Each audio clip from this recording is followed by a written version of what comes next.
Allá arriba, en los escasos y breves momentos en que su mente podía permitirse el lujo de fantasear, sus recuerdos se mezclaban con instantes imaginados que hacían más llevadero el lastre del pasado. El de sus años de niñez corriendo por el puerto y calles aledañas a la fuga de un padre alcohólico, siempre huyendo del maltrato que nunca encontró consuelo. Abandonado por su madre, su existencia se debatía entre hacer pagar a los demás el resentimiento acumulado o echarse algún día a la mar. Irse, con la intención de dejar atrás tanta violencia, y sobre la cubierta de un barco dar vuelta a su mundo como quien se la da a un calcetín. Así, las cuerdas dejarían de ser tales para convertirse en cabos. El aire, siempre en movimiento, sería el viento. Los objetos se encontrarían a babor o estribor, nada de izquierda o derecha. Barlovento o sotavento. Fervoroso creyente en el poder de las palabras, sabía de su capacidad de destrucción, lo que le hacía confiar también en su potencia transformadora. Fue un día de verano de 1869. Por poniente, el sol mediterráneo empezaba a coger la tonalidad incandescente que adquiere cuando está a punto de pasar al otro lado de la línea del horizonte. Desde su atalaya se sentía un privilegiado. Dejar que la brisa marina le acariciase el rostro seguía ejerciendo un efecto balsámico difícilmente descriptible.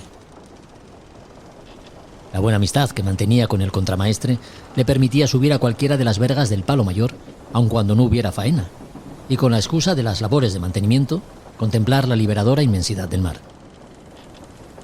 Como gaviero que era, estaba acostumbrado a las alturas, a un trabajo especialmente peligroso en días de mala mar, pero al que no renunciaría.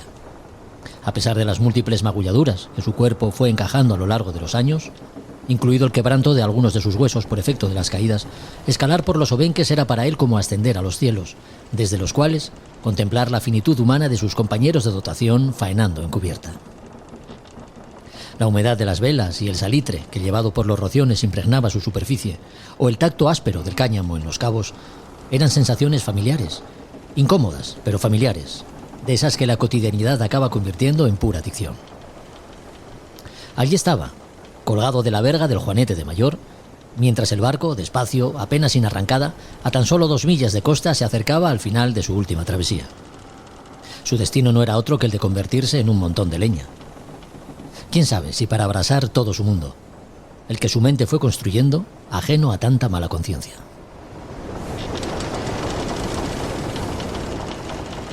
A Son de Mar, el podcast para marinos y amantes de la navegación.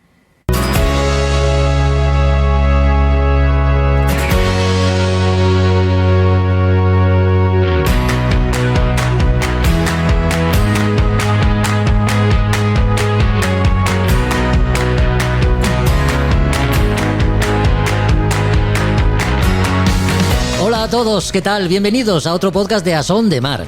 El programa de hoy tiene al buque escuela Juan Sebastián del Cano como protagonista indiscutible. Es, por decirlo de algún modo, el hilo conductor de este episodio. Como muchos de vosotros sabéis, se encuentra cubriendo el 95º crucero de instrucción de guardiamarinas y ha sido noticia las últimas semanas por haber cruzado en esta ocasión, y por primera vez en su historia, el Cabo de Hornos. Hemos querido conocer los detalles del cruce y más cosas sobre este barco tan emblemático. Lo hemos hecho de la mano de Carlos Ameyugo, alférez de navío e instructor de futuros guardiamarinas a bordo del Cano, que en el momento de la grabación se encontraba muy próximo a entrar en el puerto del Callao, puerto que a estas horas probablemente la dotación haya abandonado ya rumbo a Cartagena de Indias.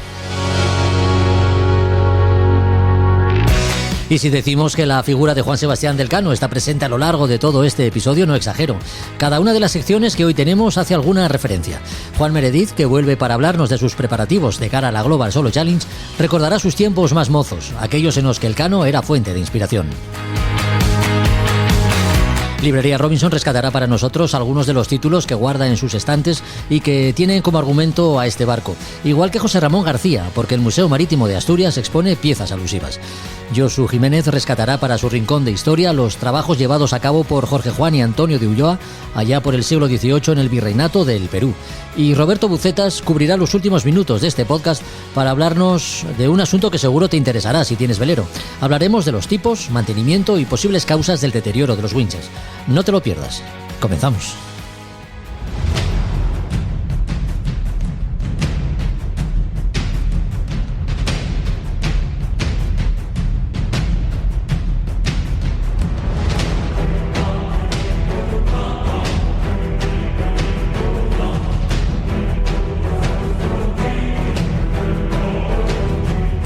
15.025 singaduras bajo su quilla, 1.835.879 millas recorridas y 20.000 marinos los que han pisado su cubierta para llevar a cabo el trabajo que requiere un buque de sus características. El más representativo, uno de los más apreciados y reconocidos por la sociedad en su conjunto y todo un símbolo para una de las armadas más antiguas del mundo como es la española. El buque escuela Juan Sebastián del Cano ha sido noticia estos días por haber cruzado por primera vez en su historia el Cabo de Hornos, haciendo honor a su nombre y a todo lo que supone un hito de estas características para cualquier marino. Uno de los que ha tenido el privilegio de vivirlo es Carlos Amellugo, alférez de navío y oficial de información pública a bordo del Juan Sebastián del Cano, con quien tenemos el orgullo de poder hablar. ¿Qué tal, Carlos? ¿Cómo estás? Muy buenas. Muy buenas tardes, ¿qué tal? Aquí estamos, a bordo del buque escuela Juan Sebastián del Cano. Por lo que sé, navegáis rumbo al Callao en estos momentos, donde tenéis previsto atracar mañana, día 15 de abril. ¿Ya estáis en el Callao? ¿Cumplís el plan previsto?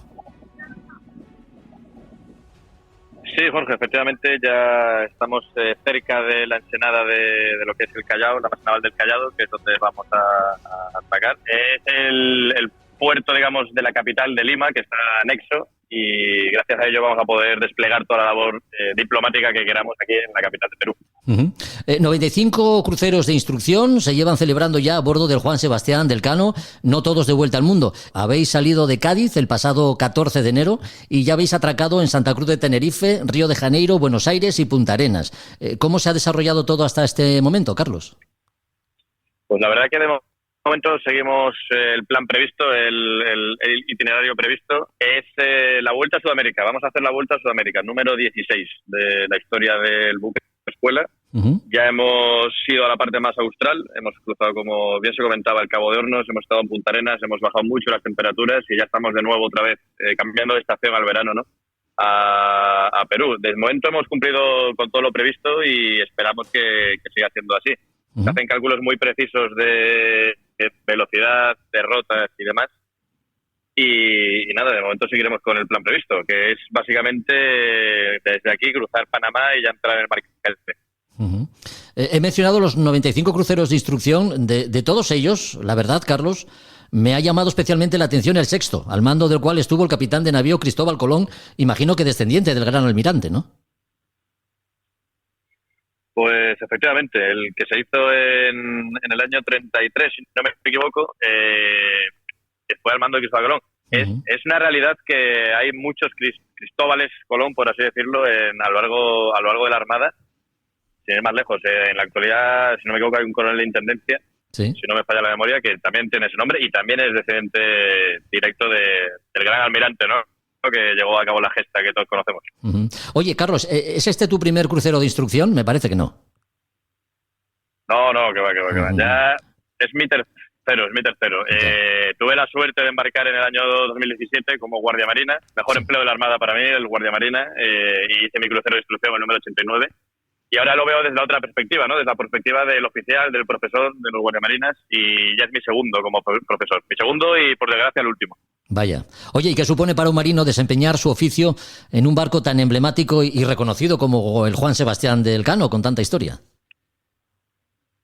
Pues la verdad que yo creo que se sienten a bordo de este barco por la doble misión que tiene, dos sentimientos principales, que es uno de orgullo, por supuesto, porque el orgullo de poder representar ya no solo a la Armada, sino a tu propio país fuera de España, es decir, por Sudamérica, por Europa, por Asia, cuando se da la vuelta al mundo. El que tú seas, digamos, la imagen visible de tu propio país, sí, te llena de orgullo y también de responsabilidad, tanto porque lo quieres hacer y lo intentamos hacer todo perfecto, también por la doble labor que tenemos, que no solo es la diplomática, sino es la de enseñanza. Aquí al final estamos formando a la promoción al completo oficiales, los próximos oficiales de la Armada. Entonces, para nosotros es un gran peso, una gran responsabilidad el querer influir, el querer enseñarles, el querer que aprendan una serie de valores y de informaciones técnicas que luego van a tener que aplicar. Entonces es un orgullo, pero también es una gran responsabilidad la que sentimos. Desde luego que sí, y contando además con el peso de la historia que recorre el barco.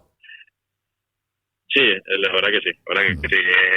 Desde el periodo que estamos navegando, y vemos el orgullo que siente la gente cuando ve este barco, las historias que nos cuentan desde hace más de 50 años, que no estaba ni vivo yo, Sí, y también los 6 meses que estamos en nuestra base, en la base naval de la Carraca, en San Fernando, en Cádiz, que cuidamos este barco con mucho mimo, con mucho cariño, porque al final no deja de ser un barco muy veterano y que tiene sus achaques como cualquier veterano, ¿no? Y lo intentamos cuidar mucho, intentamos que esté en el mejor estado de mantenimiento siempre, porque este barco queremos que llegue al centenario y que llegue incluso al bicentenario. Qué bien. Oye, repasábamos antes las millas recorridas y los puertos de recalada que habéis visitado hasta el momento, pero quizá este crucero de instrucción de guardiamarinas se recordará siempre por ser el primero en el que se cruzó el Cabo de Hornos. ¿Entraban los planes o quizá el haberse abierto una ventana meteorológica, digamos, propicia para su cruce animó a ello, Carlos? Tenemos que decir que cuando el año pasado ya se planeó este cruce de instrucción, del cruce se venía planeando como los anteriores, ¿no? Por el estrecho de Magallanes. Sí. Era una especie de secreto a voces que teníamos entre los oficiales y incluso el comandante, el que sabíamos que había una posibilidad. Sabíamos que había una posibilidad y dijimos, bueno, ahí está Hornos. Ya veremos cuando nos acerquemos las previsiones, pero bueno, siempre lo tuvimos un poquillo en la recámara. Y cuando ya nos fuimos acercando y ya tenemos una previsión meteorológica fiable, la cual precisamente nos abría esa posibilidad, y se hicieron los cálculos con la derrota prevista, tiempos y demás, y vimos que también era factible, ya nos lo empezamos a tomar en serio y en coordinación con la Agregaduría de Defensa de Chile y de su propia Armada, se planeó, se ideó la derrota, pero hasta que no nos vimos cruzando el paralelo 56 sur, vimos el Cabo de Hornos, que tantas veces se ha representado en imágenes, en fotografías, hasta en cuadros. Cuando lo pudimos ver realmente, que estamos al sur del Cabo de Hornos, es cuando nos lo empezamos a creer. Ya. Oye, ¿y cómo se vivió el momento?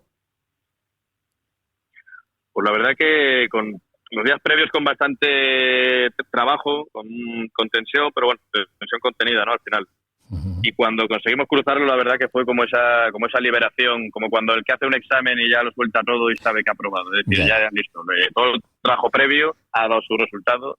Y es como esa calma, una calma tensa se respiraba en el barco. Entonces, en el momento fue muy bonito porque en el momento del cruce, justo cuando estábamos al sur del Cabo, el capitán de navío Manuel García, el comandante del buque, se dirigió a toda la dotación a través de los altavoces y, bueno, para felicitar por el trabajo hecho y para recordarnos un poco que fuéramos conscientes del hecho histórico que estábamos llevando a cabo. Y al terminar esa locución, esa breve locución, pues el barco entero está, bueno, un improvisado aplauso, la gente disfrutando, la gente haciendo fotografías para el recuerdo y demás. Fue como un día casi como festivo en el barco, celebrando eso, porque sabíamos que se había intentado muchas veces, no se había conseguido, que se había intentado ya incluso en el pasado y que lo habíamos conseguido. Entonces era por nosotros, por nuestras familias, por los españoles que van a seguir esta noticia y por toda la gente que lo intentó y no lo consiguió. Desde luego. Porque desde tierra, bueno, a lo mejor se ven las cosas de una forma un poco más épica, ¿no? Sin duda que a bordo se viven de forma diferente, pero de alguna manera os habéis tenido que sentir, más que en otras ocasiones, depositarios del testigo de la historia, ¿no? Y no de una historia cualquiera. Pues sí, la verdad que uno investiga un poco del Cabo de Hornos. Todo el mundo más o menos que tenga algo de conocimiento del mundo naval, marítimo, conoce el Cabo de Hornos, ¿no? Conoce la historia, pero al acercarnos hacia él ya empezamos todos a leer un poco más en profundidad. Sí. Ya uno descubre que en ese mismo lugar ha habido casi 800 naufragios, más de 10.000 personas han fallecido en esas aguas intentando cruzarlo, y entonces uno ya se siente con ese peso, ¿no? Con ese bagaje que dice, pues estoy haciendo algo que no es sencillo, desde luego, ¿no? Que hay unas condiciones meteorológicas que son las mismas que había hace 500 años, y que la gente se juega la vida para cruzarlo. Nosotros lo hemos hecho sin necesidad de jugarnos la vida, por así decirlo, porque ya tenemos unas previsiones previas que antiguamente no se podían hacer, lógicamente, pero no deja de ser igualmente peligroso porque la meteorología sigue siendo la misma, una meteorología cambiante, muy brusca, muy violenta, que te hace estar a lo mejor en un minuto en la estación del año de verano, y a los 5 minutos en invierno, y a los otros 2 minutos con vientos huracanados, y al siguiente minuto viento en calma. O sea, es una situación meteorológica violenta y muy cambiante. Por eso, aunque haya una ventana que se pueda prever, una vez que va uno navegando por allí, se da cuenta que efectivamente que hay arrecifes de viento de más de 50 nudos de repente, y la mar está de 3 metros y se vuelve de 7, de 8 en cuestión de minutos también. Ya. Entonces, todo eso sumado nos hace pensar eso, la cantidad de gente que lo ha intentado y no lo ha conseguido, y te sientes casi hasta responsable de hacerlo bien y como se ha conseguido hacer. Desde luego. Sí, perdón, parece que No, ahora te escucho. No, es que teníamos una pequeña interferencia, Carlos, pero parece que el sonido llega ahora más limpio. Estamos hablando de latitudes australes, ¿no? Cabo de Hornos, el Mar de Oces, lugares por donde, bueno, lo que te quería decir antes, ¿no? El peso de la historia de España, está ahí, y de alguna forma también vosotros sois depositarios, ¿no? Y testigos de esa historia. Sí, hay una frase muy bonita que es cuando se jura bandera a España, que en la frase que se dice es que nos sentimos, o lo que hacen los caídos, ¿no? Nos sentimos herederos y depositarios de la tradición militar española, ¿no? Y en este caso es muy palpable ese hecho. Tanta gente que ha intentado cruzar el Cabo de Hornos, incluso durante la vuelta al mundo que conmemoramos su 5º centenario, se tuvo que cruzar por Magallanes, no se pudo cruzar por el Cabo de Hornos. Sí. Ya entonces era peligroso, ya entonces lo era.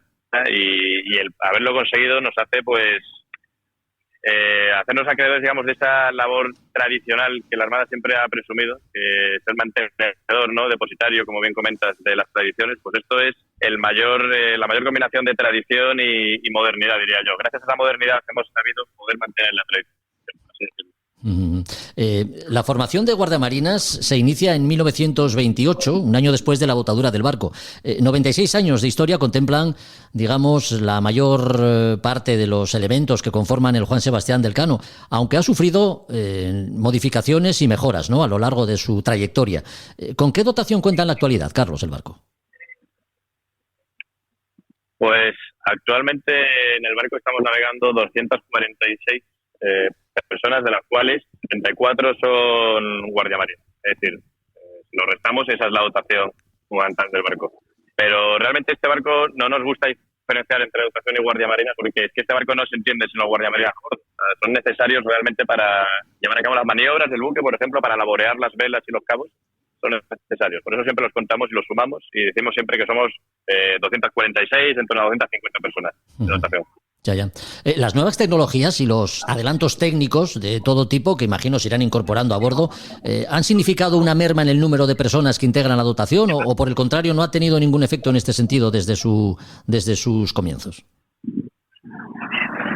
Sí, no, a lo largo de los años, ya no solo en este buque, sino en el resto de la Armada, se ha ido tecnificando mucho. Este barco menos, a lo mejor por aquello de mantener las tradiciones, pero sí que es verdad que todas las dotaciones de todos los buques tienden a ser más reducidas. Particularmente este buque intentamos mantener la tradición no solo en actos vistosos, sino también a nivel operativo. Es decir, aquí todas las maniobras de movimiento de velas, de botavaras, de vergas, se hace a mano, con motones y con cuadernales, como se hacía antiguamente. Y va todo a mano. O sea, en una tira se tienen que poner a lo mejor 15 personas a tirar para poder bracear la cruz, por ejemplo, sin ir más lejos. Ya. Pero sí que ha significado el que cada vez el personal sea más técnico, más profesional, y entonces haga falta menos gente. Un ejemplo muy tonto de esto es que antiguamente se dormía en COI y hoy se duerme en camas, por ejemplo. Uh-huh. Sí. La vida a bordo, como buque escuela que es, ya nos lo has mencionado, ¿no? Está dedicada a la formación de guardiamarinas que embarcan en el 3er curso de su carrera militar. Pero hay mucho más que eso. El trabajo diario y también la convivencia hace del Juan Sebastián del Cano vuestro hogar durante las largas travesías que duran los cruceros de instrucción. ¿Cómo es la convivencia a bordo? ¿Cómo se desarrolla? ¿Cómo es un día normal a bordo del Juan Sebastián del Cano? Carlos, cuéntanos. Muy bien, sí, pues la verdad que este buque es escuela de muchas cosas, pero si tuviera que destacar una cosa sería eso, de la convivencia y sobre todo el valor del compañerismo, es lo que se tiene que mantener aquí, porque el buque parece grande, sus 113 metros, pero realmente cuando uno se mete aquí no lo es, y es nuestra casa, como bien comentabas, durante 6 meses al año, a medio año esta es nuestra casa. Uh-huh. Entonces intentamos que sobre todo los guardiamarinas aprendan a convivir entre ellos, aprendan a ceder un poco de su intimidad personal en una más colectiva y en apoyarse en compañeros, porque sus espacios de vida son muy reducidos. Su día comienza muy temprano, sobre las 6:30 de la mañana, y comienzan a cursar asignaturas como si fuera la escuela normal, porque recordemos que aquí están cursando su 3er año de escuela, como me comentabas. Tienen que dar todas sus asignaturas, además de las asignaturas de la ingeniería mecánica que se cursan ahora también. Llevamos un profesor civil a bordo de la Universidad de Vigo. Uh-huh. Entonces tienen que cursar todas las asignaturas a lo largo de toda la mañana, tienen unas 6-7 horas de clase, Luego la comida, por la tarde tienen alguna asignatura más de refuerzo y luego ya lo que es el tiempo libre. Todo eso se combina con las guardias. El buque navegando está constantemente de guardia, reciben de guardias de lo que es la parte de la dotación del buque. Ellos también están divididos en guardias de mar y van rotando y van entrando pues cada vez una guardia diferente, de día y de noche. Y además también se incorporan a las labores de limpieza, mantenimiento, maniobras y demás que hace la propia dotación del buque. Entonces, intentamos peinar perfectamente los trabajos de la dotación con los trabajos de los guardiamarinas y los incluimos como si fuera uno más. Entonces, los guardiamarinas realmente al final son los que más cargados de trabajo están a bordo, porque tienen que hacer su trabajo como alumno y también su trabajo como parte de la dotación del buque. De la misma manera que respecto a las personas que alberga un barco es mucho más que un barco, en el caso del Juan Sebastián del Cano, además, por lo que representa, es un buque que allá donde va, pues digamos que lleva lo mejor de España, ¿no? En ese sentido, y algo nos has mencionado ya, sin duda es una de nuestras mejores embajadas, ¿es así? Pues no lo decimos nosotros porque tampoco nos gusta tirarnos flores, ¿no? Pero el año pasado, en palabras del jefe de la diplomacia de España, ¿no? Del ministro de Asuntos Exteriores, sí, cuando se vino a presentar aquí una moneda conmemorativa del quinto centenario de la Vuelta al Mundo, nos lo dijo, sois mi embajada. Porque la verdad que allí donde vamos no tendremos rango tal, por así decirlo, pero al país al que vamos se nos trata muy bien, se nos recibe las autoridades locales, nacionales, tanto civiles como militares, y nosotros intentamos, nuestros puertos no son puertos de descanso, no son puertos logísticos. Yeah. Son puertos de trabajo, por así decirlo. Entonces, por ejemplo, mañana entraremos en el puerto del Callao, en Lima, en Perú, y durante 6 días vamos a despegar una agenda que es bastante exigente, visitas de protocolo, de actos de protocolo, de jura de bandera a bordo, de recepciones, cruzadas, de comida, etcétera, porque la verdad que es para lo que estamos aquí, para abrir este buque como parte de la Armada y como parte de España, que es a flote, a la sociedad, y que ellos también nos la abren a nosotros. La verdad que cuando se planean los cruceros de instrucción, ¿sí?, se atienden una infinidad de peticiones de países que piden que el Cano vaya ya el año que viene a su país. Entonces, en función de todo eso ya se elabora, en torno a esas peticiones se elabora los cruceros.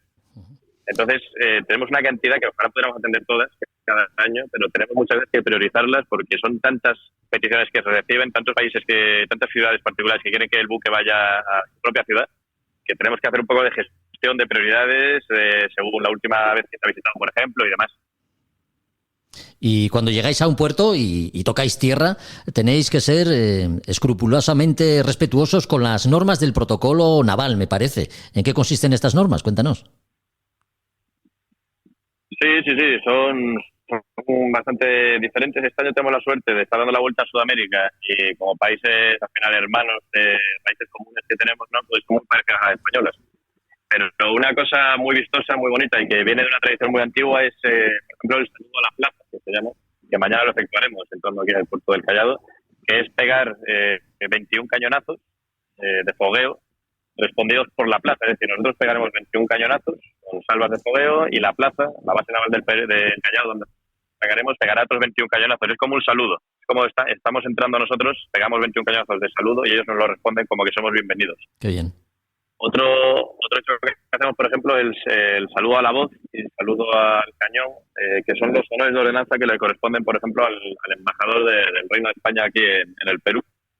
Entonces, es muy vistoso también porque es una cosa antigua que se hacía cuando los buques tenían palos, como es el caso en este caso, que la dotación cubre toda la jarcia, desde toda la dotación del buque, marineros cubren las tablas de jarcia, trepan, por así decirlo, por las alturas del barco, y cuando embarca el embajador, en este caso de España en Perú, le dan las voces de España, de Viva España correspondientes, los cañonazos correspondientes, el himno de España y demás. Es muy vistoso y también viene de una tradición muy secular. Y nada, por ejemplo, ahora mismo tenemos la suerte de estar muy cerquita de Callao, ya de la zona de Miraflores, aquí en Lima, y nos ha salido a recibir el buque escuela, ¿no? El homólogo peruano, el buque de la Armada de Perú, VAP Unión. Y ya estamos ahora mismo, incluso antes de empezar el puerto, iniciando las labores de diplomacia, haciendo intercambios de dotación para ir conociéndonos y demás. Entonces, es una labor muy bonita, muy tradicional y las armadas, tanto de Perú como de España en este caso, nos gusta mucho cuidar las tradiciones, a la vista está. Ya. Estaré 6 días en el Callao. Sí, del 15 al 20. Del 15 al 20 estaremos. El 20 ya salimos de aquí con rumbo al canal de Panamá. Ya. No, lo digo porque cuando se emita este podcast probablemente ya estaréis navegando. ¿Qué puertos de recalada os quedan después del Callao para volver a España? Sí, pues salimos de aquí del Callao, iremos hacia el norte, ganando más norte todavía, cruzando el Ecuador de nuevo, esta vez hacia el hemisferio norte, cruzaremos el canal de Panamá para a continuación recalar en el puerto de Cartagena de Indias, en Colombia. Tras esto iremos a Puerto Limón, que este a lo mejor es más desconocido para los oyentes, es un puerto pequeño de una ciudad muy pequeña que está en Costa Rica. Y después de esto ya iremos a 2 puertos de Estados Unidos. Iremos a Pensacola, que está en el sur, en el límite de Florida. Es un puerto que nos ha solicitado en infinidad de ocasiones nuestra presencia y que tiene unas fiestas y unas celebraciones en esas ciudades específicas cuando llega el buque. Es un puerto donde somos muy queridos y es por ello que atendemos esa petición. Después de Pensacola ya iremos más al norte por la costa este americana y recalaremos en el puerto de Nueva York, que es uno de los puertos más visitados históricamente por este buque. Y después ya de Nueva York, que pondremos ya, siguiendo los vientos contralisios por el norte, llegaremos hasta Marín, ya España de vuelta, donde está la Escuela Naval Militar, el 12 de julio. Allí ya rendiremos viaje para los alumnos, allí los alumnos desembarcan, finalizando su crucero de instrucción, y nos quedaremos allí hasta las celebraciones del Día del Carmen, el día 16 de julio, para cuando finalicen ya bajar en una navegación de 4 días a la que es nuestra casa, nuestra base, en Cádiz, 21 de julio.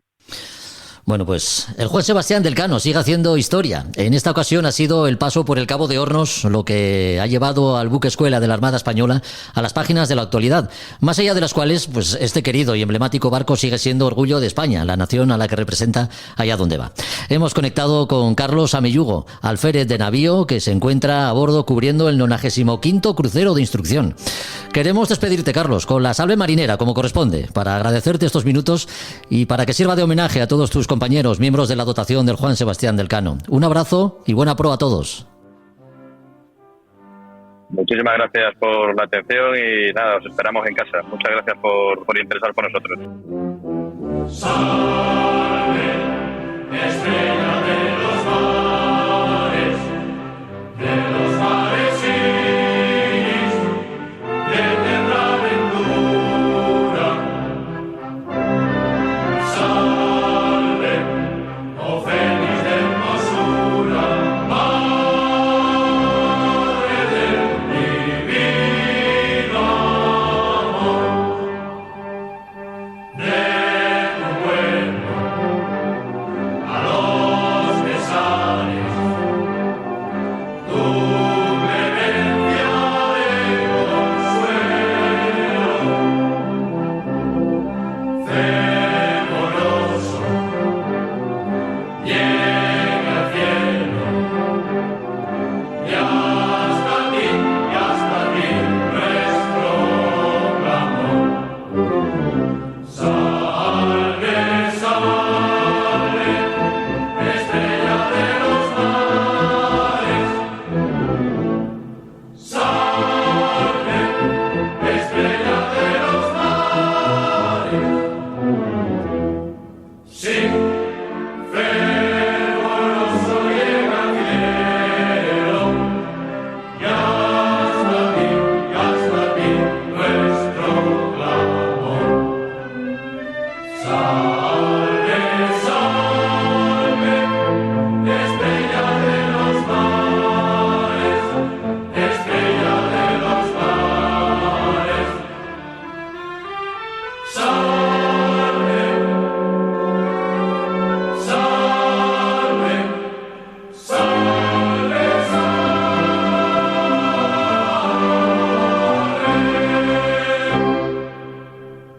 A Son de Mar, el podcast de Jorge Uría.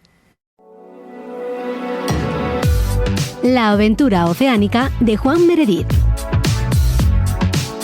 De vela oceánica seguimos hablando. Después de contactar con el Juan Sebastián del Cano, que ya ha cruzado el Atlántico y ha hecho lo propio por el Cabo de Hornos, se encuentra en aguas del Pacífico. Océanos y un cabo tan emblemático y mítico como el de Hornos, que también serán escenarios por los que discurrirá la Global Solo Challenge, la regata de vuelta al mundo para la que, como sabéis, sigue preparándose Juan Meredith. ¿Qué tal, Juan? ¿Cómo estás? Muy buenas. Muy bien, muy bien, muy bien. Muchas ganas de escucharte y de que nos escuche todo el mundo. Oye, acabamos de hablar con Carlos Amillugo, alférez de navío que actualmente instruye a las nuevas promociones de guardiamarinas a bordo de Juan Sebastián del Cano. Un barco, hay que decirlo, al que te une, digamos que un vínculo un poco especial. Bueno, yo al final no vengo de familia de marinos. Tuve la suerte de nacer en una ciudad tan bonita como Gijón y frente al mar. Uh-huh. Lo que hoy ahora es una marina, antiguamente era un desguace de barcos, ¿verdad? Sí. Pero yo podía ver el horizonte. Así que yo soy de los que tiré mucho de libros y de pequeñito mis padres no tenían problema en que comiera mientras leía. Cosa que puede no ser de mucha educación, pero al final alimenta el cerebro también. Uh-huh. Hubo un libro que era Barcos, simplemente, con una información, bueno, pues tan seria como pueda ser la de un libro para niños, en el cual uno de los barcos que salía era Juan Sebastián Elcano, barco que me empapé absolutamente, me lo sabía todo de ese barco, uh-huh. El nombre de los mástiles, todo, las velas, mucho de lo que puedo saber ahora mismo viene de aquellos tiempos, ¿no? Y al punto de que incluso con 16, 17 años le planteé a mis padres que porque recuerda que nos recordamos todos, ¿no? Que yo al final lo que quería es navegar. Sí. Pues vi que quizás una opción fuera intentar entrar en la Armada. Yo soñaba con navegar en ese barco y bueno, intenté irme a estudiar el COU allí y tal. Lo cierto es que mis notas no me hubieran permitido entrar. Uh-huh. Y bien, es un barco que me parece tan importante. Vamos a decir una cosita, yo normalmente nunca sé, porque sabéis que esto se va grabando, ¿no? Bueno, nunca sé lo que se cuenta antes. Esta vez tengo el honor de que yo ya sé lo que ya habéis escuchado vosotros ahora y que yo volveré a escuchar. Me parece tan alucinante. Sí. Y he sido tan afortunado de poder escuchar esto. El lenguaje que utilizaba este oficial, ¿no? Uh-huh. Igual soy muy tradicional yo en estas cosas, pero laborando velas me parece tan bonito.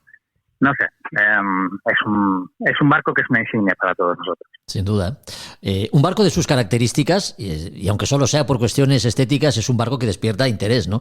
Si además, como es tu caso, Juan, que eres marino, el interés va más allá de lo meramente estético, para adentrarse incluso en aspectos más técnicos, digamos, ¿no? ¿Qué es lo que más te llama la atención a ti del Juan Sebastián del Cano? Bueno, me parece que es fundamental que para nuestra Armada haya vela tradicional.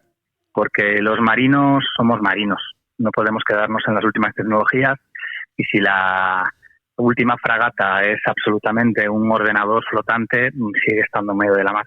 Así que es básico que sigan, que los miembros de nuestra armada sigan preparándose en barcos de este estilo, haciendo además navegaciones de este estilo. Tuve la suerte también, hace años, a mí me tocó hacer el servicio militar por tierra, sí. Tuve esa mala suerte.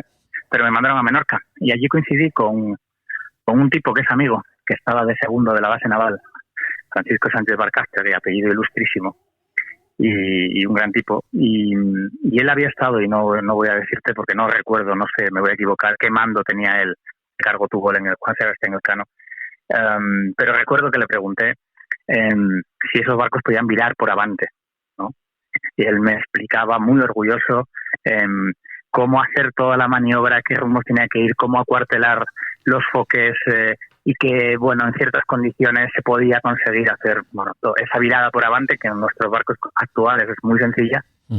Pero que un barco como ese realmente es una maniobra muy, muy complicada, ¿no? Uh-huh. Así que todo eso, al final, se lo tienen que llevar a las fragatas modernas, pero la ola sigue siendo la ola. Lo decíamos, ¿no? Comparando Vendée Globe con Global Solo Challenge. La mar es la mar, el océano es el océano y es para todos. Sin duda. Juan Sebastián del Cano ha cruzado por primera vez el Cabo de Hornos, además del cual en la Global Solo Challenge cruzaréis Buena Esperanza y Leeuwin. Buena Esperanza ya lo conoces.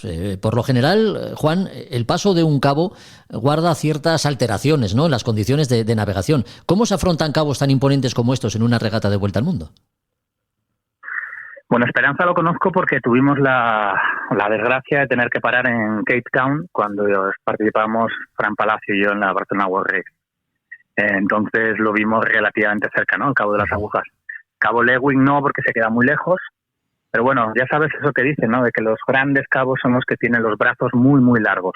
Uh-huh. Cabo Peñas, en Asturias, tú lo conoces bien, puedes encontrarte un viento al oeste de la longitud de la Herbosa y otro viento completamente diferente al otro lado, ¿verdad? Uh-huh. Entonces son cabos que realmente mandan muchísimo, Finisterre, bueno, todos estos cabos. Hornos me falta realmente. Y se me ponían los dientes largos. Yo me emocioné escuchando lo que ya hemos escuchado todos ahora, ¿no? Sí, sí.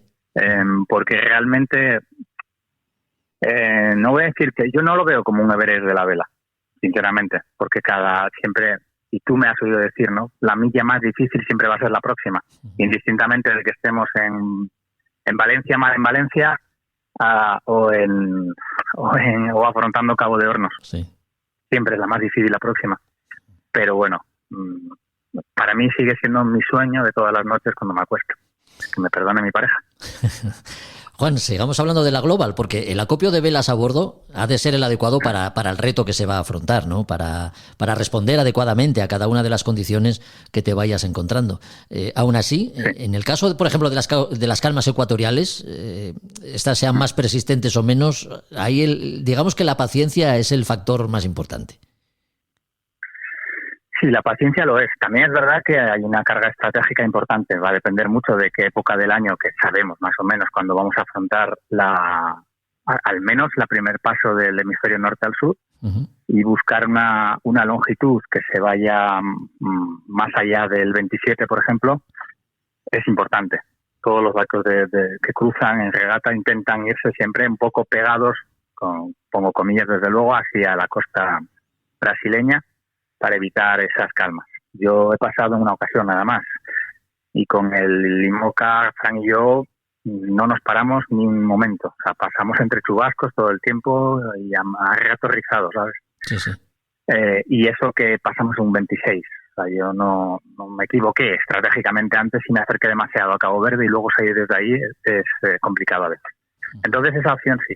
Y luego la subida, pues la subida para mí va a ser la primera vez.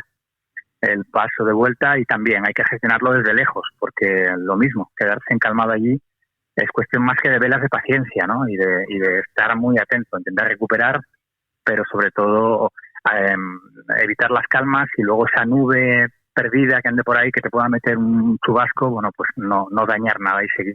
Ya. Oye, y hablando de velas, ¿cuáles son las que llevarás y para qué? Porque lo hemos mencionado alguna vez, pero yo creo que sin entrar en el detalle. Cuéntanos. Bueno, no tenemos que olvidar que es una regata que nos exigen tener un certificado de medición IRC, como tiene mucha de la gente que nos escucha. Sí. Con lo cual, excepto por un tipo de vela que nos van a dar una dispensa, y explico ahora cuál es, por lo demás es lo mismo. Vamos a poder llevar X Spice, X una mayor, todo eso, ¿no? que conocemos. La dispensa es con las velas enrollables en la proa, que en IRC miden como spinnaker, y aquí los Class 40... con el Open 60 que está y muchos de los barcos llevamos velas tipo código 0, código 1, velas enrollables que son como un Génova realmente. Entonces no podrían medir como tal. Tienen que medir como spinnaker. Entonces nos van a dispensar por eso.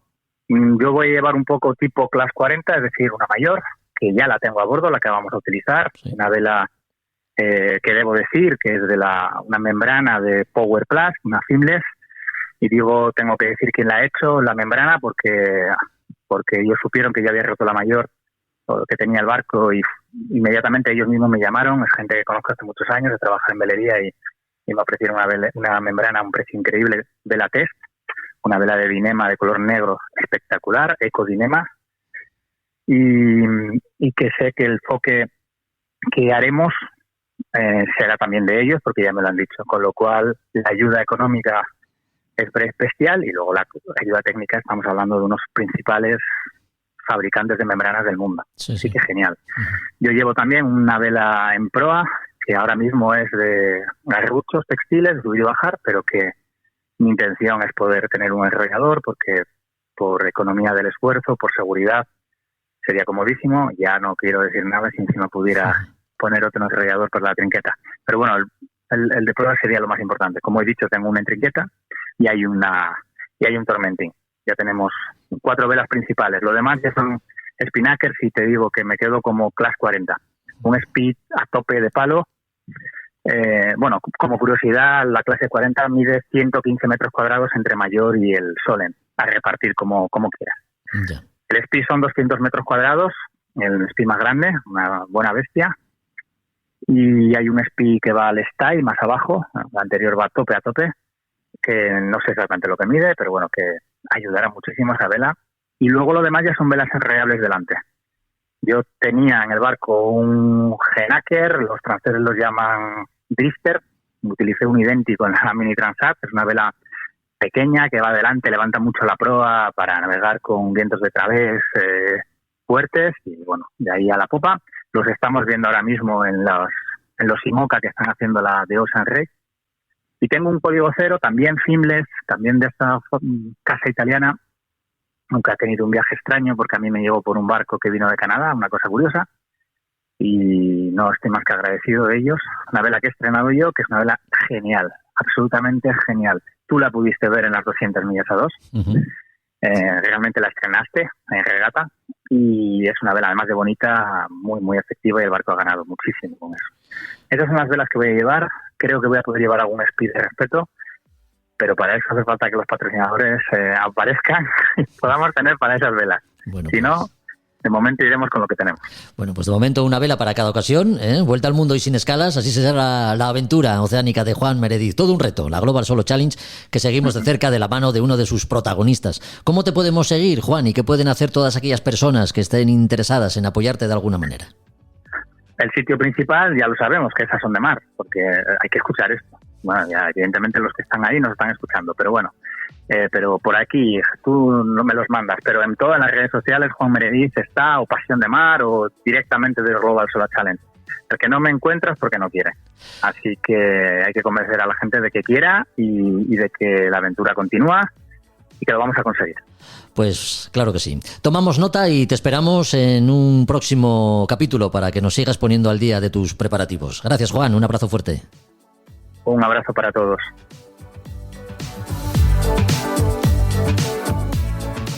A Son de Mar, el podcast para marinos y amantes de la navegación.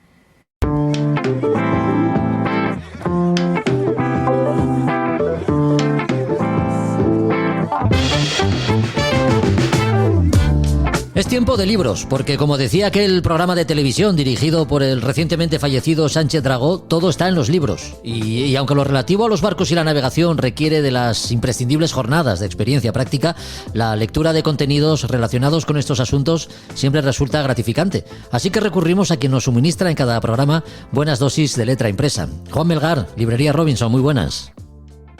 Muy buenas, Jorge. Encantado de estar aquí otra vez con vosotros. Ya hemos dicho que sin querer el podcast de hoy se ha convertido en un merecido homenaje al buque escuela Juan Sebastián del Cano.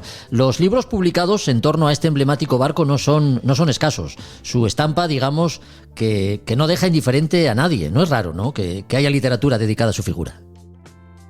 No es raro, claro. Es un barco que ya se está aproximando a su centenario y es el barco, pues quizá el más emblemático y representativo de la Armada y que siempre pues es un barco bonito y que navega a vela y por lo tanto siempre nos deja esas estampas tan gráficas, tan visuales y tan agradables de ver, la verdad. Así sí. Es. Bueno, y como muestra dos ejemplos. La memoria del viento, primera vuelta al mundo de Juan Sebastián del Cano, es uno de ellos. ¿Qué libro es este, Juan?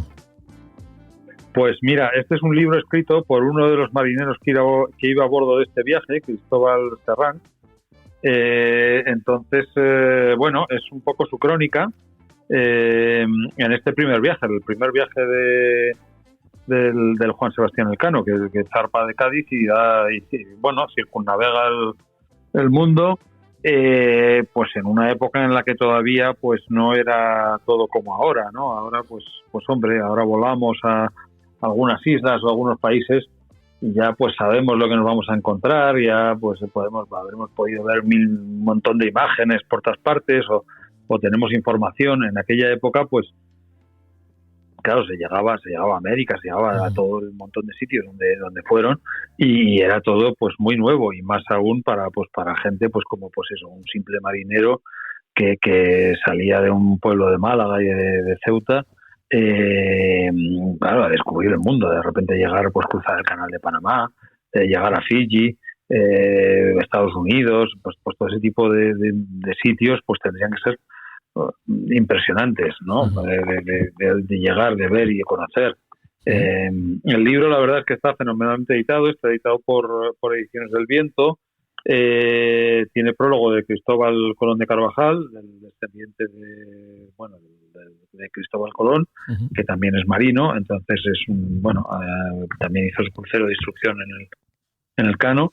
Y bueno, pues va recorriendo pues también con mucha foto y con pues recortes de periódicos de la época, sobre todo con mucha ilustración de la época, de cómo les recibían, de qué es lo que hacían cuando desembarcaban en los sitios, del barco en los diferentes puertos que tocaba, de la gente que ven, pues todo, pues sobre todo, pues yo qué sé, pues, parte que es bastante impresionante, lo de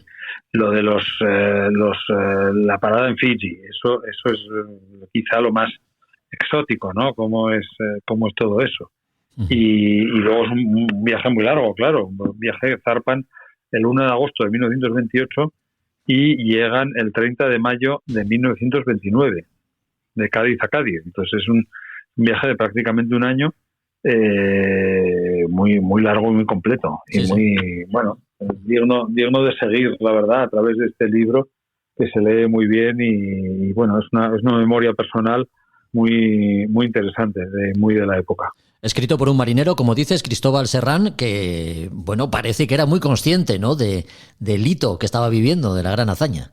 Sí, se ve a través del libro realmente cómo aprovecha y cómo disfruta y cómo a pesar de ser un marinero, el libro está escrito y está redactado de una manera que, bueno, que es una persona que, digamos, un poco más allá de lo que quizás su rango, su empleo en la Armada en ese momento daría a entender, ¿no? Y está muy bien escrito, la verdad, y bien redactado y bien editado. Y editado por Ediciones del Viento, qué nombre más bonito. Ediciones del Viento. Qué nombre más. Sí, más que editan apropiado. bastante bien y recuperan, bueno, mucho esta editorial, bastante libro pues también de libros de Jack London, de Stevenson, etcétera, un poco de clásicos del mar también. Entonces, la verdad es que hicieron muy bien en recuperar este libro y en editarlo y publicarlo, sí. El otro libro que nos traes es Juan Sebastián del Cano, Embajador y Navegante. ¿Qué encontramos en sus páginas, Juan? Pues este libro, cambiamos un poco de formato de libro, porque esto ya es un libro mucho más visual. Este es un libro publicado por el Ministerio de Defensa, bueno, que nos presenta el barco con todas sus características. Es un libro más formato grande, tapadura, y con el peso muy en lo gráfico, ¿no? Muy en lo que es el barco, sus interiores, todo tipo de imágenes, que es lo que realmente nos gusta mucho de este barco, ¿no? Porque es un barco francamente bonito, vamos, los que lo hemos tenido la suerte de poder verlo, es un barco digno de ver y maravillosamente mantenido, y que pues, todo aquel que tenga oportunidad, si coincide alguna vez en algún puerto que toca y cualquiera está por ahí, pues se lo recomiendo. Sí, sin duda. Y también, bueno, aquí nos va contando también, pues a través de los testimonios de diferentes marinos, los diferentes viajes que hizo también, las vueltas al mundo, todos los sitios donde ha ido parando, porque claro, esas vueltas al mundo son siempre en sitios, siempre bastante que vale la pena visitarlos. También va destacando pues la presencia de todos los miembros de la Casa Real a lo largo del tiempo, que han sido marineros, y eso, se pueden ver, por ejemplo, pues eso, todos los increíbles interiores, ¿no? Y muchas escenas de maniobra, de gente que estaba a bordo, mucho también de la vida a bordo, también mucho a lo largo del tiempo. Ya. Y supongo que esto como ya nos aproximamos al centenario, sí, le hará falta una pequeña edición en un momento dado también, porque yo creo que la han ido actualizando, pero incorporando pues gestas, ¿no? O navegaciones o hitos, como la recientemente completada de doblar el Cabo de Hornos, por ejemplo. Así es. Juan, no me gustaría despedirte sin destacar que Librería Robinson, además de ser una librería, lógicamente, es un espacio donde se pueden escuchar conferencias, charlas y celebrar algunos debates, ¿no? El próximo es el día 27 de abril. Ese día tendrá lugar en colaboración con Oceanosofia, la entidad que entiende la navegación a vela como parte de una formación integral de la persona, ¿no? Por decirlo de alguna manera. ¿De qué ciclo de conferencias estamos hablando? Cuéntanos. Este evento es un evento único porque es esta empresa que organizan viajes curiosos, viajes distintos, todos por mar. Pues en aguas polares, son viajes de ese tipo, y ese día vamos a tener con nosotros, por ejemplo, a Javier Cacho, que va a venir a hablarnos, que es también un autor conocido, que otro día quizá podemos también comentar libros suyos, sí. Y junto con otro autor, que también es Antonio Pérez Verde, que tiene un libro sobre astronomía y hablarán de los viajes que proponen, de los viajes que han realizado, de los barcos, un poco charla de ese tipo. Eso es, por ejemplo, uno de los actos que tenemos. Otro acto que tendremos también próximamente, pero que todavía no está la fecha fijada, es la continuación de otro ciclo que empezamos de la mano de de la Escuela de Ingenieros Navales de aquí. Y este va a ser sobre los barcos de Eric Tabarly, los diferentes barcos que tuvo, porque Tabarly fue un gran innovador y entonces a través de esos barcos pues fue un poco marcando e innovando el paso los cambios en la vela, en la vela de competición, en la vela oceánica, en todo un poco. Y esos son dos cosas, por ejemplo, dos eventos que tenemos programados próximamente. Qué interesante. Bueno, pues además de estos eventos hemos hablado de Juan Sebastián del Cano, embajador y navegante, y La memoria del viento, primera vuelta al mundo de Juan Sebastián del Cano. Si alguno de nuestros oyentes quiere adquirir estos libros o algún otro, ¿qué tiene que hacer? ¿Cómo se pone en contacto con vosotros? Pues lo que siempre queremos que hagan es que vengan a visitarnos y que puedan ver todo nuestro fondo y disfrutar de los libros aquí y ver el contenido, charlar con nosotros, preguntar. El que no pueda acercarse siempre tiene nuestra web, que es nauticarobinson.com, o nos puede también escribir un email o llamar por teléfono. También nos pueden seguir en redes sociales, donde publicamos, por ejemplo, también cuando se vayan a celebrar eventos, los vamos anunciando también por nuestras redes sociales, por Instagram, por Twitter, y ahí también, si quieren acudir a alguno, pueden informarse. Pues como siempre, gracias Juan por tu colaboración en este podcast y nos escuchamos en próximos capítulos. Un abrazo. Muchísimas gracias, Jorge. Un abrazo, un placer estar aquí, como siempre.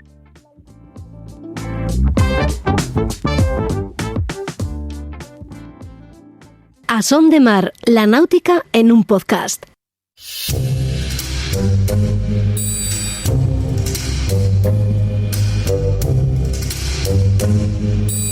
En A Son de Mar, historias del museo. Quizá no se sepa, pero un mes de diciembre de 1982 ha pasado a la historia de la náutica en España. No exageramos si decimos esto de la primera expedición que, partiendo del pequeño pueblo asturiano de Candás, tuvo por objeto que España cumpliera con los requisitos exigidos para su incorporación como miembro de pleno derecho al Tratado Antártico. No es la primera vez que hablamos de la IDUS de marzo, pero es que en esta ocasión el Museo Marítimo de Asturias, como hace cada 5 años, reúne a algunos de sus miembros y pone en valor los objetos y documentos con los que cuenta en su exposición permanente, para dar a conocer a los visitantes del museo un acontecimiento tan relevante como olvidado. José Ramón García, director, muy buenas. Hola, buenas. Lo de buscar que España se integrara como miembro de pleno derecho al Tratado Antártico no me lo he inventado. Es lo que reza en el cartel anunciador que habéis diseñado para dar a conocer la exposición homenaje, ¿no?, con la que queréis volver a poner de relieve un acontecimiento olvidado y por ello desconocido. José Ramón, ¿qué supuso la expedición IDUS de marzo? Sí, pues supuso, ellos, como les gusta decir, fuimos y volvimos. Efectivamente, el primer triunfo fue haber hecho la expedición en unas condiciones, si son ya de por sí duras, en este caso eran especialmente adversas, porque salieron en diciembre, es decir, muy cerca de lo que era el comienzo del invierno austral. Y ellos recuerdan que cuando estaban llegando a Antártida se estaban retirando los remolcadores rusos por huyendo la invernada. Entonces fue el primer éxito. Y luego lo que acabas de decir, que fue el requisito que permitió que España entrara como entre iguales en ese tratado, lo cual fue verdaderamente importante. Lo que pasa que la expedición era realmente privada. Entonces, yo no estoy muy al tanto del tema, pero se les puso la proa burocráticamente en ciertas instituciones, fue el motivo que retrasó la salida del viaje, y no se reconoció a la vuelta el mérito. De hecho, se puede decir que hasta se ninguneó, y algunos historiadores ni lo nombran siquiera. Hay una cosa extraña ahí. Por eso aquí ponemos especialmente énfasis en eso, en resaltar lo que no se le dio la importancia y el mérito que tuvo. Claro. Y ahora ya, hablando del petit comité, es decir, y sin meterse en muchas profundidades, si en vez de ser una goleta asturiana con tripulación asturiana y tal, hubiera sido de determinada comunidad, pues seguramente hubiera tenido mucho más relieve, verdad. Y si fuesen ingleses no te digo nada. Bueno. Teníamos películas. Entonces... Sí, claro, películas y series. Eso es cierto. Sí, sin duda. Sí, porque no somos conscientes, ¿no?, del sacrificio a todos los niveles que supuso un reto de aquellas características para quienes la protagonizaron, tanto a nivel personal como profesional en algunos casos. Sí, es cierto que llevaban dos capitanes con todos los méritos, conocimientos, experiencia y demás, pero la tripulación estaba formada por jóvenes inexpertos que no eran ni marineros, había 4 biólogos, un médico, un periodista, un ingeniero y tal, pero que era una tripulación, no era una tripulación 100% marinera, ni entrenada ni preparada. O sea, tuvo un punto ahí de aventura importante. Eso que solo se puede hacer cuando tienes 20 y pocos años, y realmente ellos lo reconocen, al día de hoy todavía lo reconocen, que fue un impulso juvenil. No estuvo muy lejos de lo que hacían de las grandes expediciones del siglo XV y XVI. En aquel caso era buscarse la vida y salir adelante con lo mínimo. Ahora era por realmente hacer, en realidad casi se puede decir próximo a lo que hoy son está tan de moda deportes de riesgo. Esto indudablemente implicó un riesgo importante. Y lo asumieron con esa pujanza que da la juventud. Y todo ello por llevar adelante algo que hasta el momento no se había hecho, ¿no?, que era llegar a la Antártida. Exactamente. Quería decir, más allá de las especulaciones en torno a la desaparición del San Telmo en el siglo XIX, lo cierto es que la goleta Irus de Marzo llegó y cumplió con lo que tenía comprometido en el continente antártico. ¿Toda la misión se cumplió en todos sus términos, José Ramón, o quedó algún cabo suelto? Sí, ellos recorrieron varias islas, estuvieron en bases científicas que estaban ahí instaladas, y desde luego tuvo la repercusión no solo en España, sino también la campaña del buque Polarstern de la República Federal Alemana. Fue también participaron también en ese proyecto, así como uno en la campaña austral del Instituto Antártico Chileno del año 85, de modo que digamos que fue un eslabón en una cadena de acontecimientos que continuó insertada tal.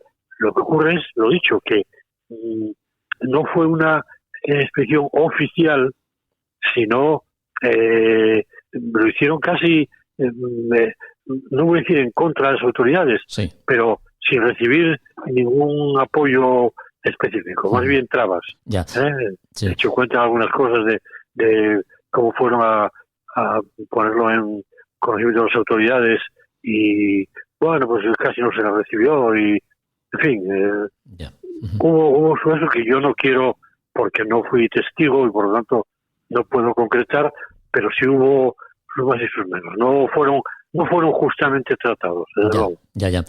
Bueno, ¿qué podemos ver y qué es lo que tenéis preparado para esta exposición homenaje a la IDUS de marzo en el Museo Marítimo de Asturias? Sí, hay que decir que el museo tiene la exposición permanente, la exposición tiene una vitrina donde están una preciosa reproducción de la goleta, una maqueta, y los utensilios que trajeron de ropa de aguas, algún efecto de transmisiones, fotografías y demás. Sí. Eso es la permanente.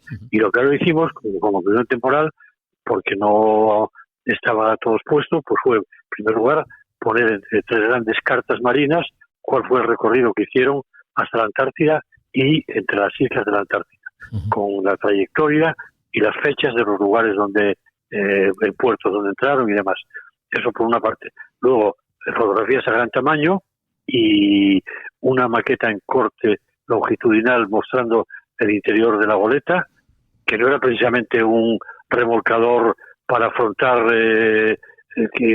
situaciones muy adversas. Era una goleta diseñada para turismo, en realidad. Sí. Que tenía todos los medios, preciosa, como dicen ellos, que es un barco estéticamente precioso y con lo mínimo para tener garantías de navegabilidad, pero no nada extraordinario. Y eso tenemos en una reproducción, más luego recuerdos que se fueron haciendo luego, metopas, sobres con matasellos de los puertos donde entraron y alguna curiosidad más, algún elemento electrónico que son, claro, antidiluvianos, porque en 40 años lo que progresó, todo eso, la telegrafía y la comunicación, eso no se sabe. Y eso es lo que compone, sobre todo los mapas, yo creo que es lo más curioso porque se puede ver por dónde, cómo y en qué fechas navegaron. Sí. José Ramón, no quiero terminar sin hacer referencia a alguno de los objetos que exponéis y que recuerdan al buque escuela Juan Sebastián del Cano, protagonista en el capítulo de hoy. ¿Qué puede ver el visitante en relación al Juan Sebastián del Cano en el museo? Sí, también les dedicamos una vitrina en la exposición permanente. Sí. En el área dedicada a la Armada, y está una maqueta del bergantín goleta, Juan Sebastián del Cano, un lepanto de uno de los marineros que lo tripulan.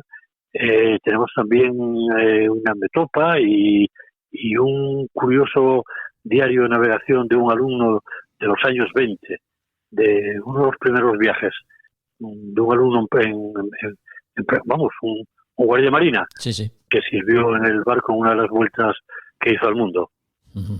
Y sí, está representado efectivamente con los barcos de la Armada. Perfecto. El problema es que el museo ya se está quedando pequeño y no podemos tener expuesto continuamente todo lo que tenemos. Por eso hacemos rotaciones y en este caso cada quinquenio que cumplamos nosotros, vamos a acordarnos de la expedición de la IDUS de marzo. Siempre tendrán un recuerdo aquí y supongo que los que vengan después lo seguirán manteniendo o incrementando seguramente. Como tiene que ser, porque además no es para menos. La IDUS de marzo y el Juan Sebastián del Cano, dos barcos que, bueno, pues merecen todo nuestro reconocimiento, por supuesto que sí, y por eso mismo están presentes también en el Museo Marítimo de Asturias. Con su director hemos hablado, así que José Ramón, gracias por la compañía y nos volvemos a escuchar en el próximo podcast. Un abrazo. Por mi parte, encantado. Un abrazo. Es una sensación muy difícil de explicar porque es sublime. O sea, es majestuoso, sublime. Al mismo tiempo ves la soledad, ves una naturaleza que está impoluta, ves algo, muy difícil de entender, pero es una sensación única.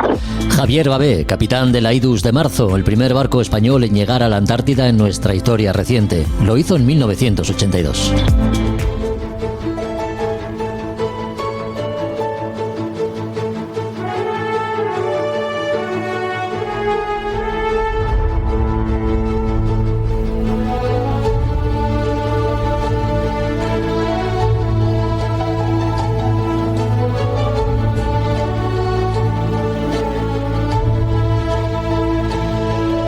Aprovechando que durante la grabación de este podcast el Juan Sebastián del Cano se encuentra en el Callao, navegamos por la historia, por las Españas de ultramar y sus expediciones, esta vez en aguas del Virreinato del Perú con Josu Jiménez. Adelante, Josu.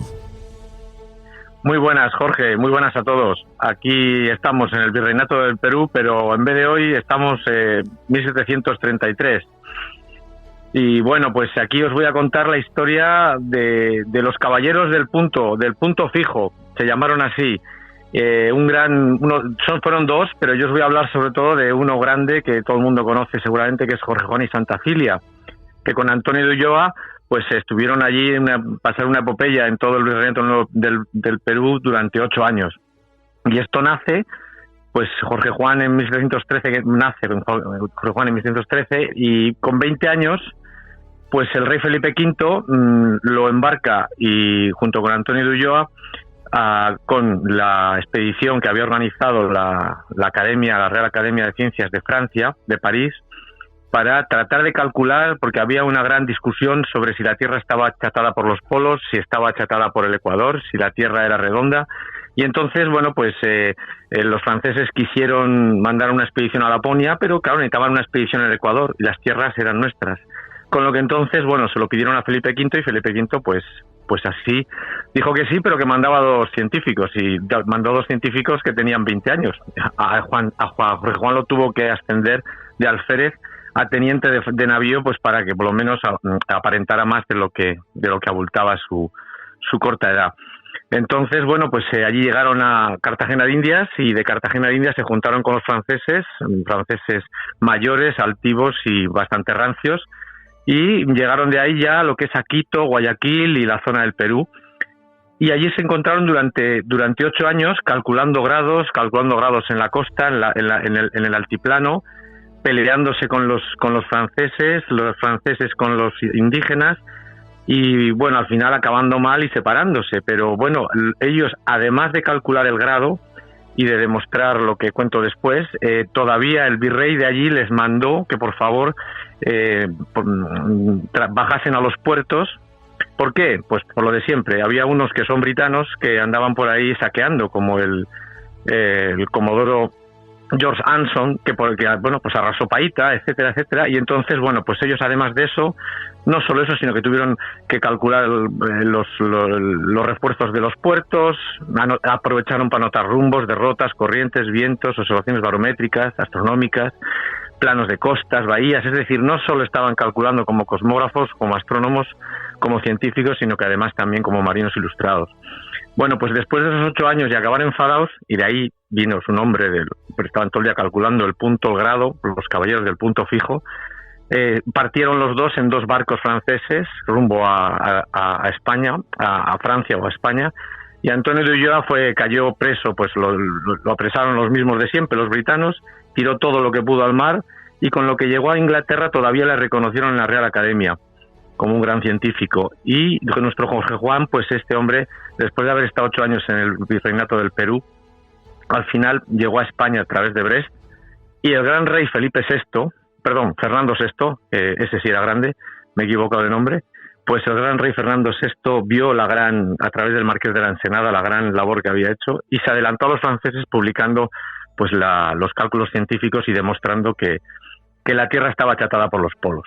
Entonces, bueno, pues esto fue en 1748, después de todos esos años, y ahí acaba la historia de Jorge Juan como científico y como cosmógrafo, pues en el altiplano, en Perú. Ahí empezaría la de espía, porque Jorge Juan fue espía industrial, un espía al servicio de España en Inglaterra. Se trajo a Mateo Mulan, que fue el que construyó el que diseñó y construyó la Santísima Trinidad.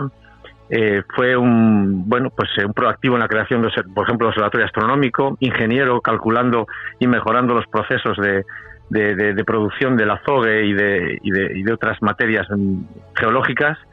Incluso tenía la cultura encima, la cultura científica, creando la Asamblea Amistosa Literaria. Bueno, todo esto no lo hizo en Perú, pero en Perú fue donde se forjó y se bragó como científico y como hombre solo ante esos franceses y ante esos britanos. Y bueno, un poco, pues esta es una historia muy parcial de Jorge Juan, un grande que bueno, pues que terminó que fue allí en el Virreinato del Perú, donde ahora mismo está nuestro Juan Sebastián Elcano.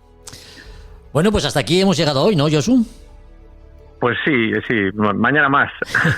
En el próximo podcast más. Ya saben nuestros oyentes que nosotros navegamos por la historia gracias a que tú buceas en ella. Hasta el próximo capítulo. Un abrazo. Pues nada, muchas gracias.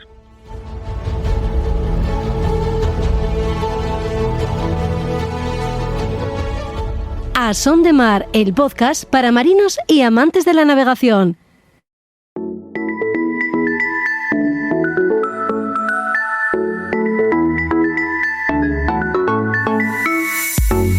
Ya sabéis que esta es la sintonía que nos pone en contacto con la técnica, la terminología náutica y los elementos que forman parte de nuestro barco, sin los cuales navegar pues sería tarea imposible.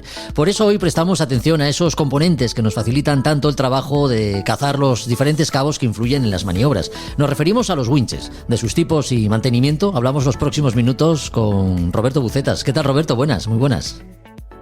Hola Jorge, ¿qué tal? Buenos días. Oye, antes de entrar en materia y teniendo en cuenta que el Juan Sebastián del Cano ha ocupado pues la mayor parte de este podcast, no sé si recuerdas las visitas que hizo a Asturias creo recordar que en 1999 a Gijón y en el 2003 que estuvo en Avilés. ¿Tuviste la oportunidad de conocerlo?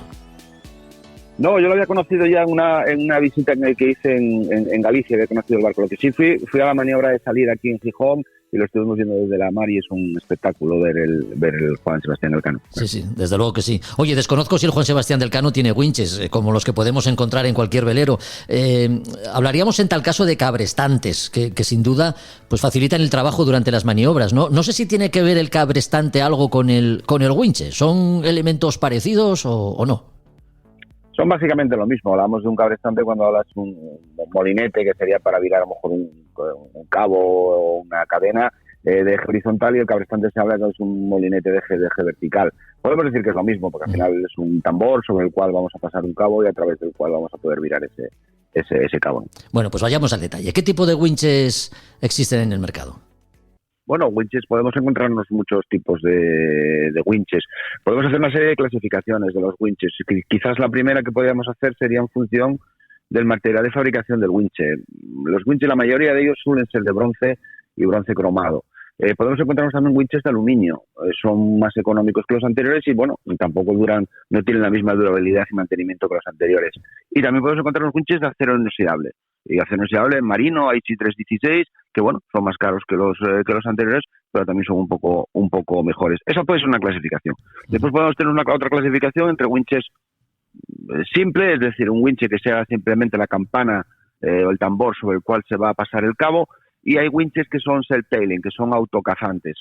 Los primeros son más rápidos de trabajar con ellos a la hora de cazar cualquier cabo, driza o escota, y los segundos son más cómodos para poca tripulación, es decir, con un solo tripulante tranquilamente podemos estar cazando un cabo. Esa sería una segunda clasificación. Sí. Y podemos, si queréis, hacer otra tercera clasificación en función del método de accionamiento de lo que sería el propio winche. Tradicionalmente vamos a tener una manivela, que es lo que tenemos para barcos pequeños, una maneta, que va a ser con la que vamos a accionar el propio winche. Pero bueno, también podemos tener winches eléctricos a partir de 40 pies. Los barcos suelen montar, aunque solo sea un winche eléctrico para las cosas que haya que hacer más esfuerzo a bordo. O podemos encontrarnos también winches accionados hidráulicamente. Uh-huh. Es otro sistema de winches. Y los winches convencionales existen ahora, encuentras por el mercado lo que se llaman pues manivelas eléctricas. Es una especie como si fuera no sé, un taladro, una especie de taladro movido eléctricamente que sí. Lo metes en el accionamiento, en el eje del winche y puedes accionarlo. Bueno, son cosas un poco peculiares, un poco raras, podríamos decir, ¿no? Ya.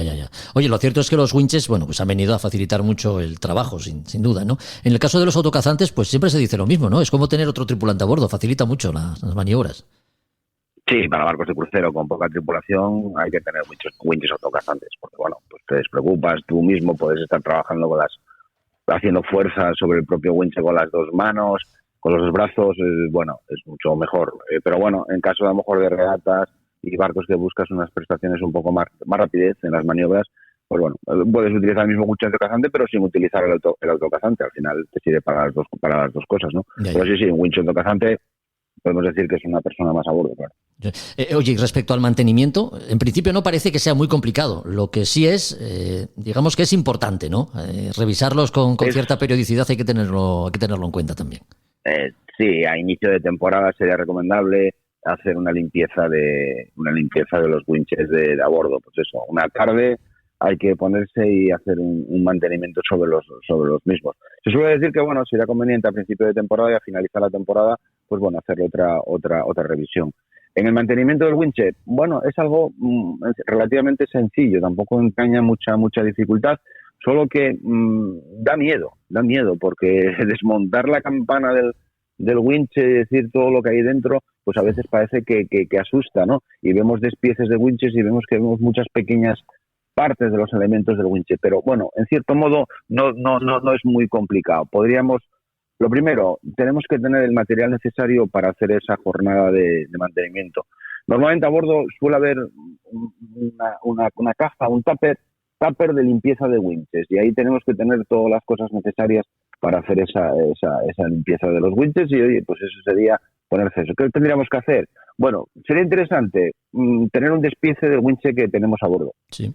Buscando por internet, en el fabricante y demás, vamos a encontrarnos un despiece seguro, para saber más o menos los elementos que me voy a encontrar cuando voy a desmontar. Y después, bueno, pues que después eso ya sabes que hay que volver a montarlo.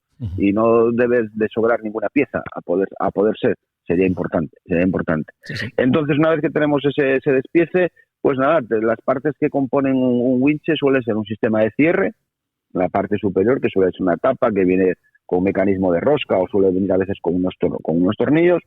Quitamos esa tapa. Al quitar esa tapa, bueno, si tenemos un self-tailing, tenemos que quitar la uña del self-tailing que está ahí colocada. Sería interesante incluso a lo mejor marcar la posición en la que está la uña, porque si está en esa posición se supone que es cómodo para el trabajo del winche a bordo, y para volver a montarlo en esa posición, porque esa uña pueden montarla en diferentes posiciones, ¿no? Y después, una vez que quito esa uña del self-tailing, ya me permite sacar la campana. Puedo sacar lo que es la campana del winche y va a quedarme libre el eje con sus rodamientos de agujas sobre el propio eje. Saco esos rodamientos. Sería interesante que los vayamos desmontando y poner sobre un paño, sobre la cubierta del barco, ir desmontándolo para poder en orden, para después volver a montarlo en la misma posición en la que estaban todos esos rodamientos. A veces hay desajustes en los rodamientos y dejarlos como estaban, en la misma posición, ¿no? Nada, llegamos después ya a la parte inferior, ya tenemos el eje limpio, y a la parte inferior es donde se encuentran los piñones que suelen tener en su interior unos trinquetes que son los que hacen de freno, para que el winche, una vez que estemos cazando, no pueda retroceder, ¿no? Esos trinquetes son el elemento más importante de cualquier winche, porque son los que suelen quedar trabados muchas veces al tener suciedad, y ese winche queda loco, porque todo el mundo habrá visto una vez un winche loco que no para, que no frena una vez que lo estamos cazando. Sí. Y eso vamos a tener que llegar a acceder a esos trinquetes. Desmontamos los piñones, van a tener un eje sobre la base del propio winche, sobre el cuerpo del propio winche, quitamos los ejes, sacamos los piñones, y todo eso hay que limpiarlo. Pues hay que tener un pequeño recipiente con gasolina o con gasoil, una paletina, una brocha pequeña, y hay que limpiar todo eso de todas las impurezas que tenga, restos de grasa, suciedad que pueda tener, y todos los elementos, pieza, habrá que ir limpiando. Y después va a haber que echarle aceite, sobre todo al tema de los trinquetes y los muelles de los trinquetes. Sería conveniente tener de nuestro winche, la casa de nuestro winche, tener un kit de reparación, que todas las winches y todas las casas tienen kit de reparación, que van a ser los trinquetes, los muelles, los topes del eje. Vienen a ser 3-4 cosas de los winches que son las que hay que sustituir, que hay que cambiar, ¿no? Ya. Pues bueno, una vez que hemos limpiado toda esa zona, se ha engrasado toda esa zona. A mí no me gusta mucho la grasa para el tema de winches, porque tiene que ser aceite y grasa marina, y especial para el tema de winches. Echarle mucha grasa a un winche va a generar que va a hacer una especie de pasta, sí, que a veces, si no es buena, va a emulsionar, y al final queda el winche como trabado con la suciedad. Entonces me gusta más el aceite de muchas cosas. O mucha gente lo que hace es mezclar un poco de grasa y aceite. Para el tema de trinquetes, sobre todo aceite. Para el tema de eje sobre campana y demás, grasa o grasa mezclada con un poco de aceite. Y empezamos el proceso de montaje.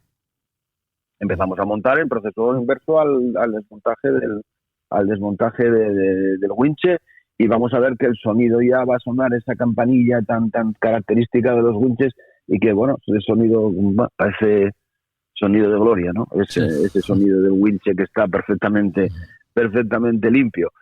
Suelen decir que si falla algo o no sabemos montarlo, suelen decir que como tenemos otro gemelo al lado, pues bueno, siempre tengo para desmontar el otro y que me sirva de muestra. Bueno, no sería lo recomendable, sería que lo fuéramos montando según lo hayamos desmontado. Muy importante, al principio, cuando quitamos la campana, que con la campana no salga alguno de los rodamientos, no esté algún trinquete suelto y que nos pueda caer al agua, que suele ser también a veces habitual.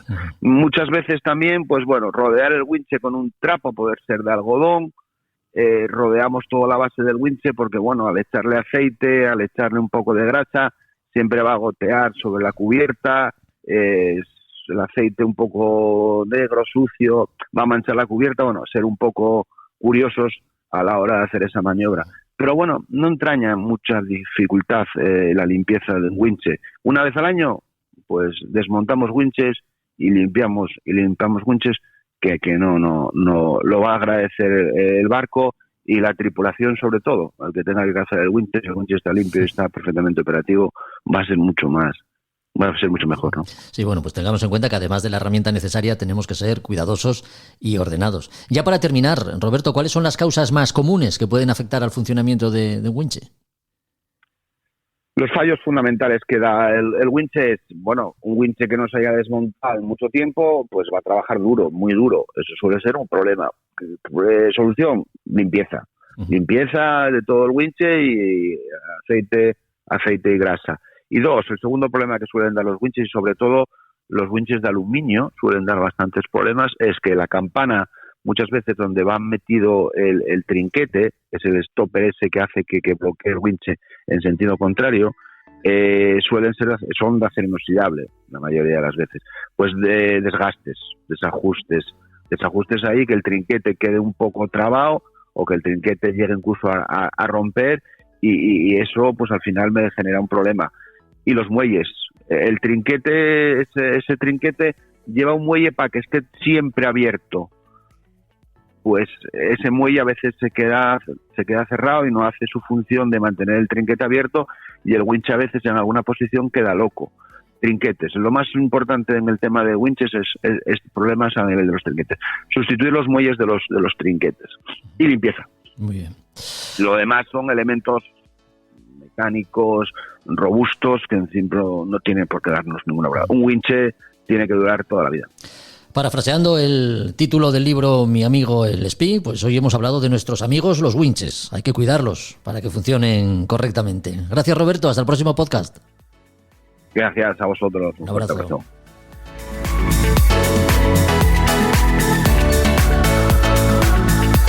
Pues hasta aquí otro capítulo más de A Son de Mar, el podcast que dedicamos en exclusiva a la náutica y la navegación, y que puedes seguir en Instagram como podcast A Son de Mar. O compartir también, por supuesto, en redes sociales a través de cualquiera de las plataformas que emplees para escucharlo. Gracias por estar ahí. Volvemos en 15 días. Hasta entonces, adiós. A Son de Mar, la náutica en un podcast.